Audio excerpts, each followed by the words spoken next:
Welcome to the Unitarian Universalist Congregation of Tuscaloosa. I am Ruth Van Lillian, the minister. We are a covenantal community founded on love and a common devotion to our free faith. As we celebrate the burgeoning of spring all around us, let us welcome each other into this sacred virtual space. We especially welcome those visiting with us this morning. We are so glad you found us. We invite you to connect with us in the comments below or on our website and Facebook page. We join with all member congregations of the Unitarian Universalist Association in affirming and promoting the inherent dignity and worth of every person and justice, equity, and compassion in all human relations and all systems of society. We bear witness to the pain and suffering of Black, Indigenous, and other persons of color in communities all across this nation, and we continue in our commitment to dismantle systems of oppression in order to build a better world. Black Lives Matter. Good morning. I'm Steve Borelli. I'm the lay service leader for today. If you want to follow along, you can access our order of service through the link below in the comment section. If you're not seeing the comment section or the link, if you're watching us on a smart TV, for example, you can use YouTube. Go to our UU Congregation of Tuscaloosa YouTube channel through the YouTube app on your PC or your smartphone or your tablet. There's also a number of important announcements in the order of service, so I encourage you to read it carefully. Our church website and Facebook page also have information about upcoming online activities. And finally, we have a listserv that's called NewsNet that members and friends can use to keep up to date on church activities. So we leave no stone unturned in trying to keep everybody up to date. We also invite you after the service, immediately following the service, to an online coffee hour, which will enable us to fellowship with each other and build community.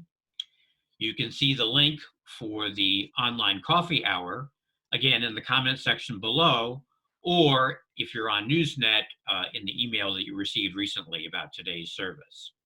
The prelude prepares us for today's service.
Good morning. My name is Noah Schubert. We invite you to light a chalice of your own at home. This might be a simple candle in a bowl or something more elaborate you have made or purchased. We light this chalice as a beacon of our faith and as a reminder of our commitment to a free and responsible search for the truth and meaning. We worship together, though we are at distance, by celebrating that which is sacred to us individually and collectively. Our opening words are to risk. To laugh is to risk appearing the fool. To weep is to risk appearing sentimental. To reach out for another is to risk exposing our true self. To place our ideas, our dreams before the crowd is to risk loss. To love is to risk not being loved in return. To hope is to risk despair. To try is to risk failure. To live is to risk dying.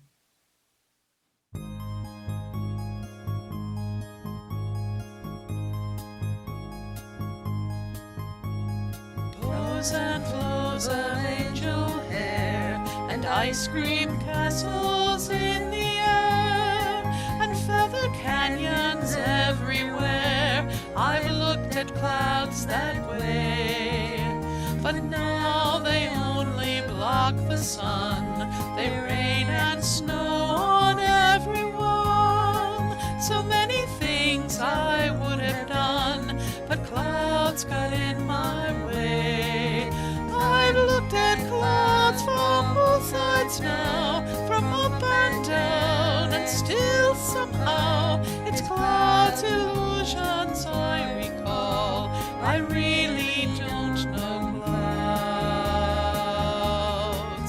at all.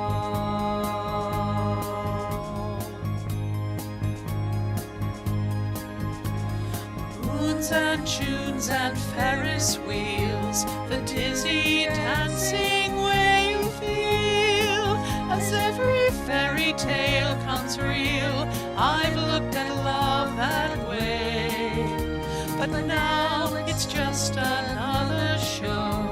You leave 'em laughing when you go, and if you care, don't let them know.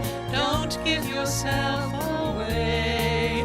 I've looked at love from both sides now, from give and take, and still somehow it's love's illusions I recall. I really don't know love at all.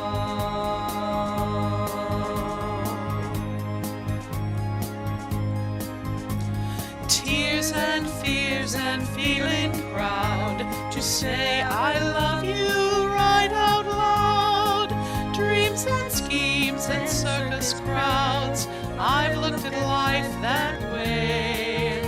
But now old friends are acting strange. They shake their heads, they say I've changed. But something's lost and something's gained in living every day. I've looked at life from both sides now, from win and lose, still somehow it's life's illusions I recall. I really don't know life at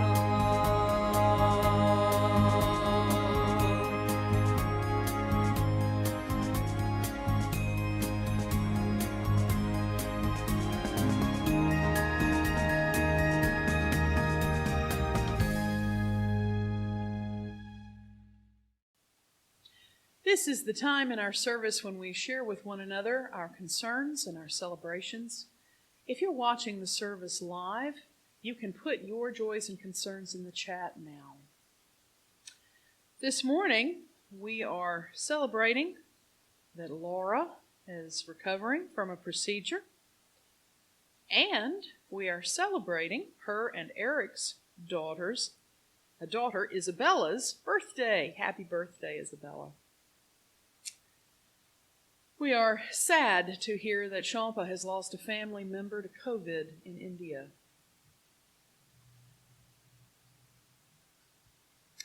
We wish a happy 60th birthday to Becky.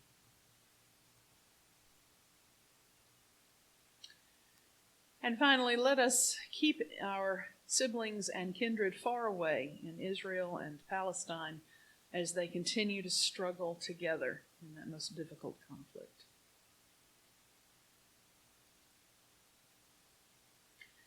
Let us take a moment of silence together, and I'll close us with a few words.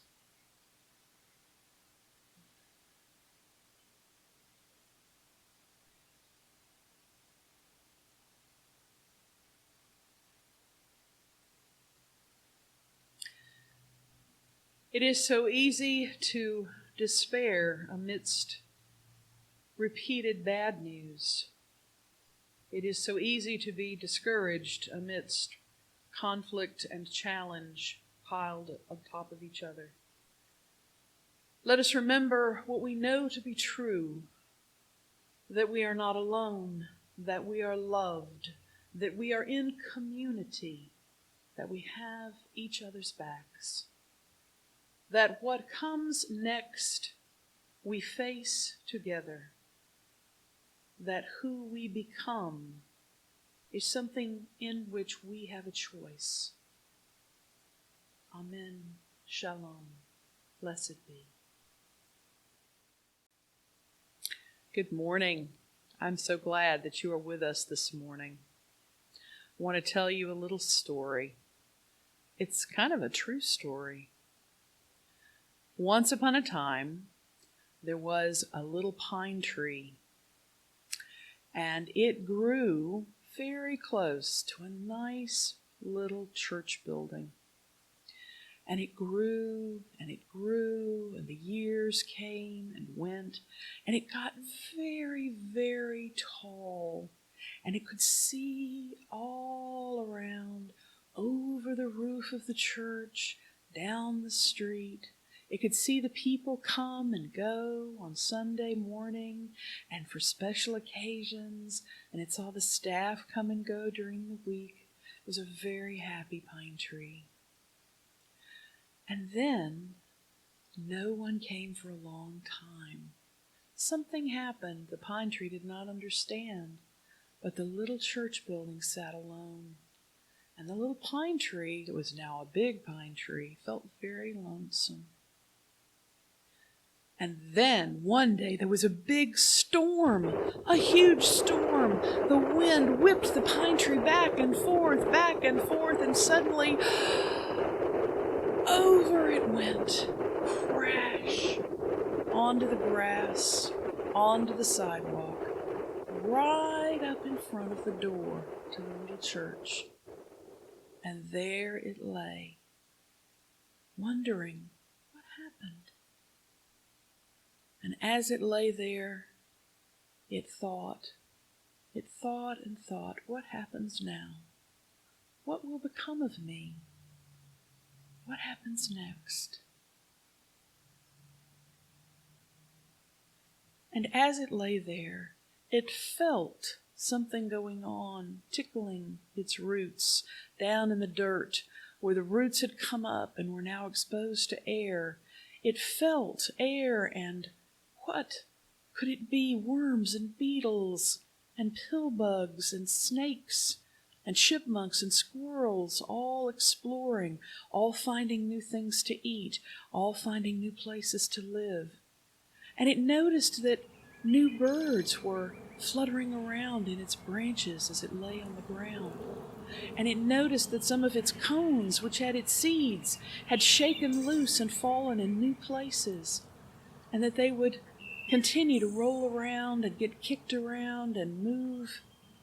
And it thought, I don't know what happens next, but it seems like there's still a lot going on. It seems like there is more to my story. It seems like something good will come of this. Have a great week.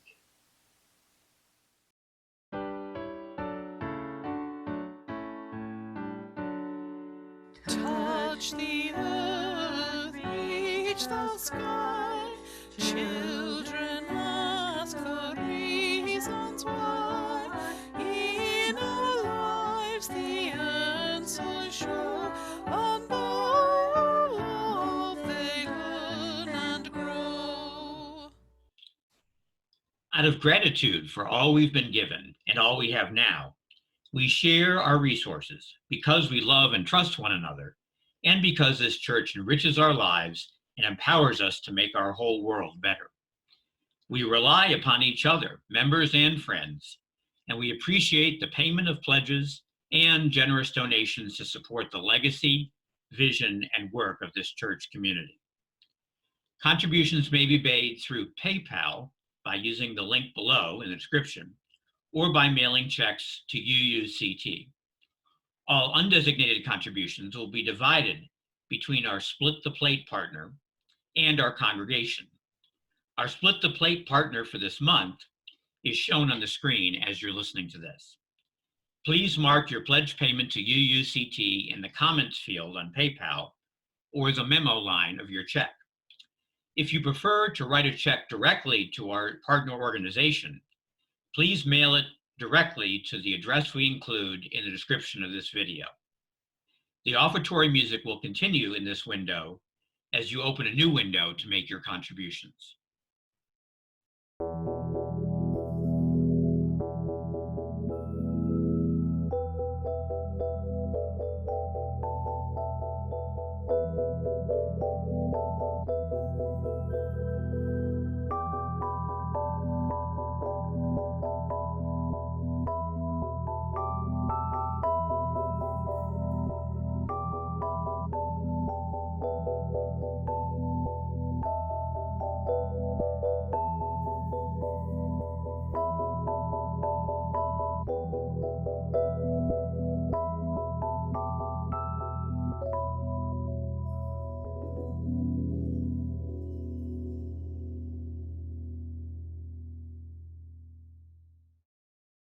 By the generosity of our hearts and the work of our hands, our love is made real.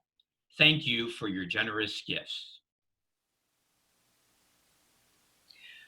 Little Johnny Cole was heading to high school in the fall when he fell ill that summer of 1950 in Birmingham. The polio vaccine was in development, but it would still be a few years before Dr. Salk would create the inactive viral vaccine that became widely distributed in the U.S. and eradicated the disease. Johnny lost the use of his legs, and the promising athletic future he had looked forward to was gone. So Johnny turned his focus to academics, and with the help of his family and his friends, and with his own determination, he went on to study law. And he earned his degree, and he passed the bar. At a time when a lawyer in a wheelchair was still an unusual sight, John Cole made a name for himself in Central Alabama. He found inspiration in the life story of President Franklin Delano Roosevelt, who was similarly stricken and paralyzed, and made the best out of his difficult situation as well. John maintained a successful law practice for many years. He married. He fathered 3 children. I met him in his middle years. He had a big, kind personality and a booming baritone voice, which he put to good use in the church choir. He once got to play FDR in a community theater production of Annie. I remember him belting out, "The sun will come out tomorrow," from his vintage wheelchair on stage as he waved around his cigarette in the cigarette holder. John Cole did not choose to contract polio, but he took what he was left with and gleaned the good from it, creating a new life he had not expected, a good life, a life worth living. Well, it's been a heck of a year. We never saw it coming. Pandemics are the stuff of disturbed minds and cheap science fiction. None of us ever imagined that all the things that might happen to us, of all those things, that we might be navigating such a crisis. It's been a little over a year since the leaders of the Unitarian Universalist congregation of Tuscaloosa closed the campus to in-person gatherings due to the public health crisis caused by the COVID-19 pandemic. In a matter of days, our congregation transformed into a virtual online congregation. The building became a production studio, a storage facility, a placeholder. We have suffered losses. We have missed 57 in-person Sunday gatherings and all that goes with those Sunday mornings. The sharing, the singing, the laughing, the crying, the learning and growing together, and a lot of good coffee. While we have offered an online substitute for those services, fewer folk have attended, and we have missed the visitors who might have wandered through our doors. Our families have all but disappeared from view, despite our capable staff providing interesting, well-designed weekly virtual RE lessons, mailed RE supplies, and monthly online family chapels. We have missed our in-person social activities and fundraisers, such as the annual Halloween party, the auction, the holiday market, Christmas Eve service, the flower ceremony, the Easter egg hunt, the UU summer camp, yoga, meditation, the Sunshine Group, and others. Our pledging and donations are down. Some of our members got sick with the virus. Some lost family members to COVID, and even recently. Others have struggled with fear and isolation. We have all worried about our congregation and wondered, what will happen next? What will become of UUCT? We would never have chosen this path had there been a choice to make. Yet, here we are.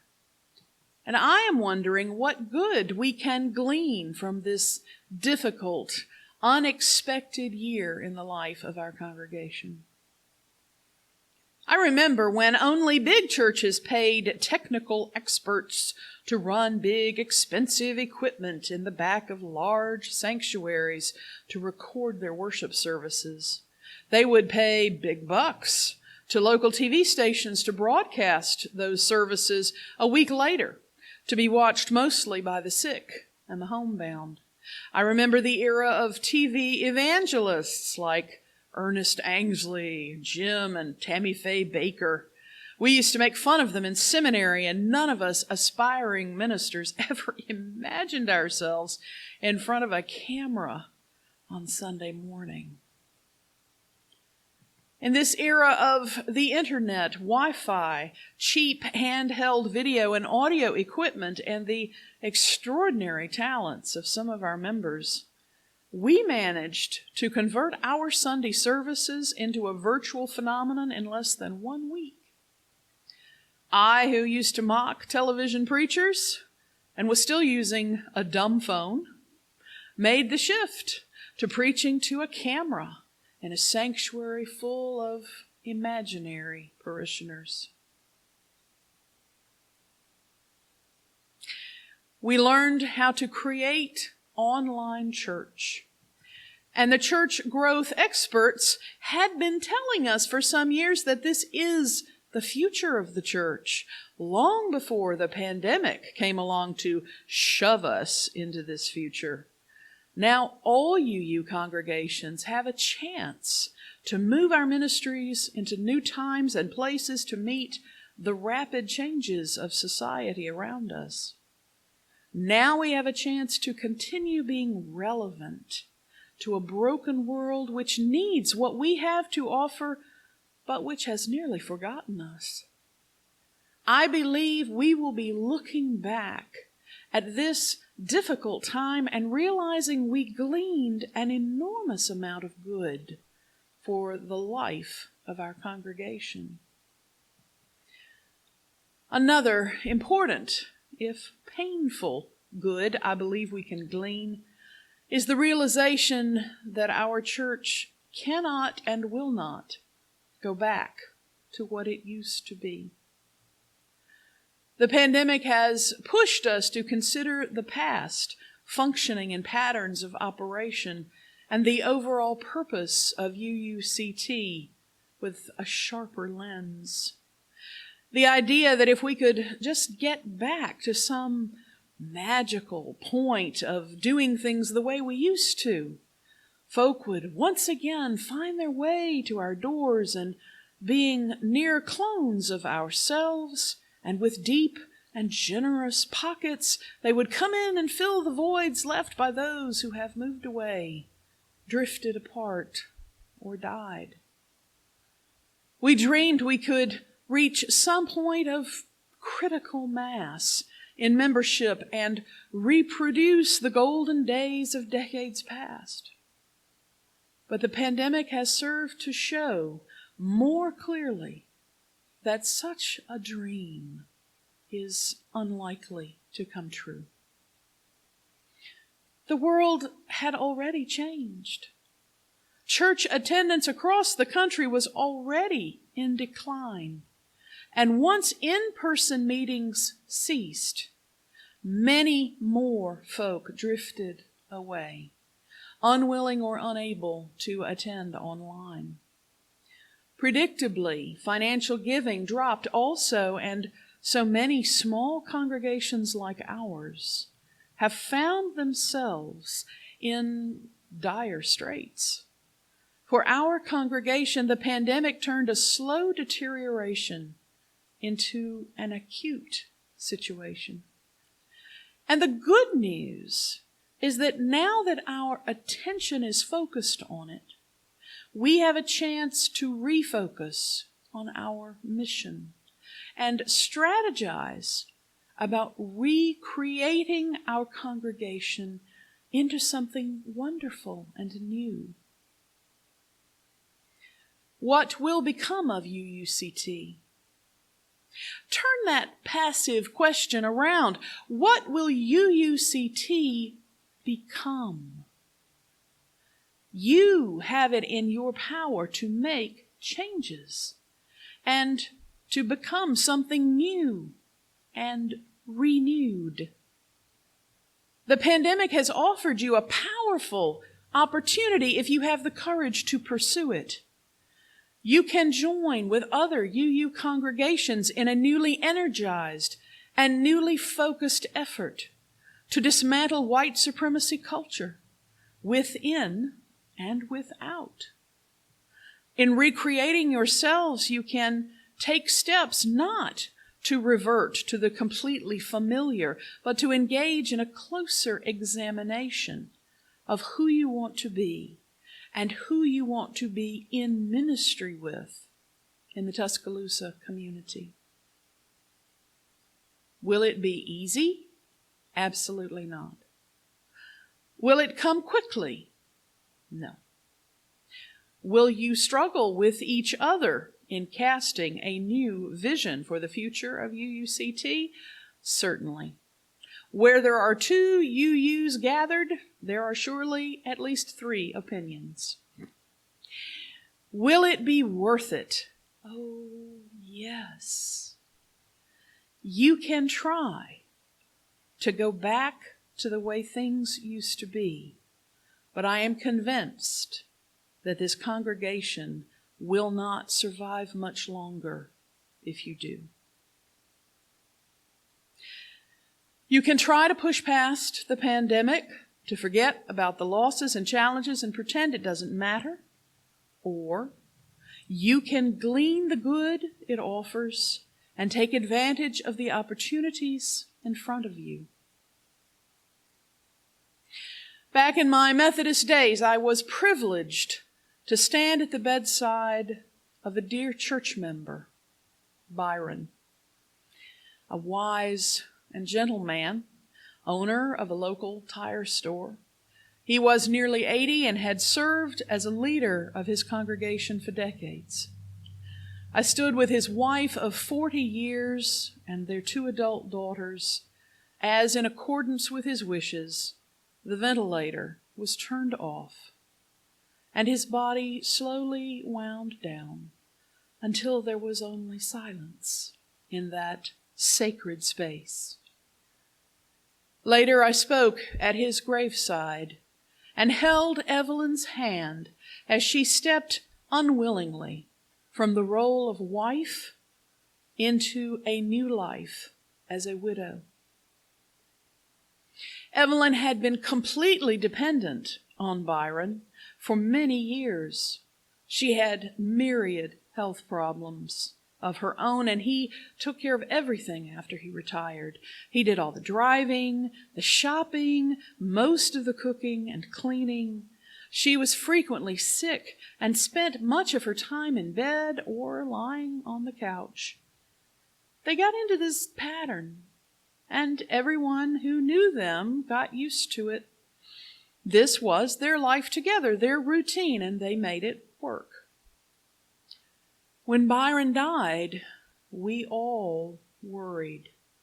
Poor Evelyn. How would she cope alone?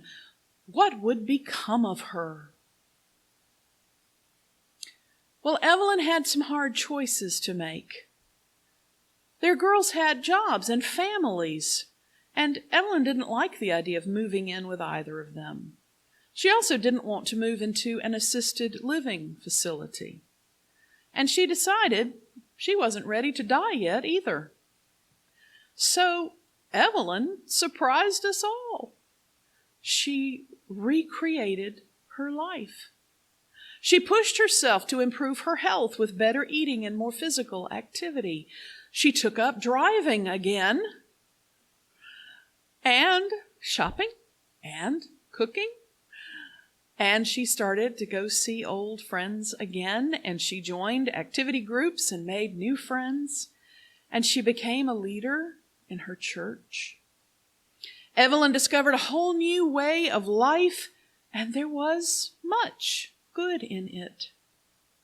Of course, she missed Byron, but she found a lot of good to glean from her widowhood. She wouldn't have chosen it, but having it thrust upon her, she took advantage of the opportunities it offered and discovered that life was still worth living.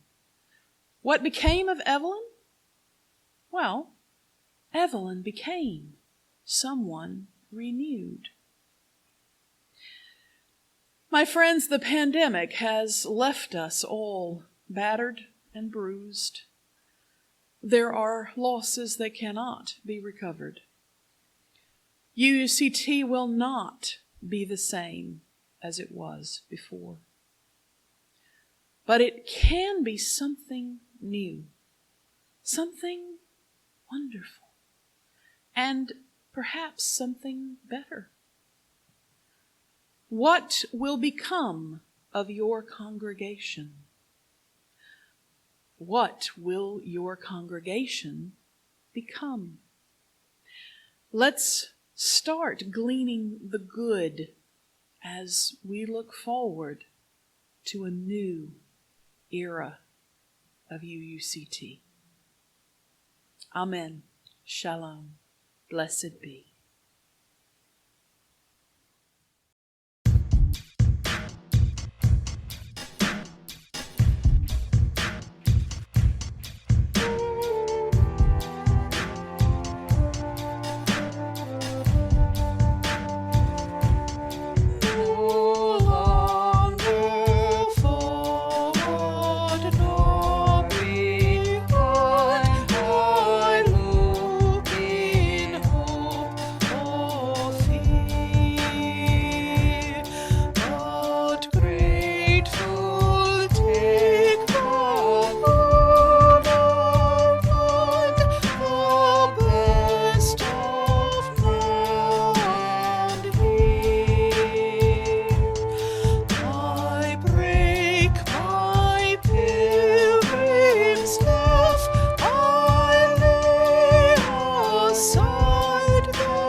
begin the order of service along with me.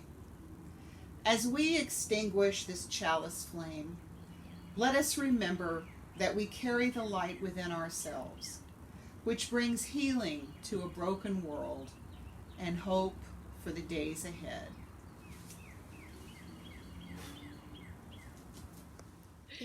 Siblings and kindred, take courage. There is much good to glean from our current situation, and there is much to look forward to as we think about what UUCT will become. Go in peace. Amen.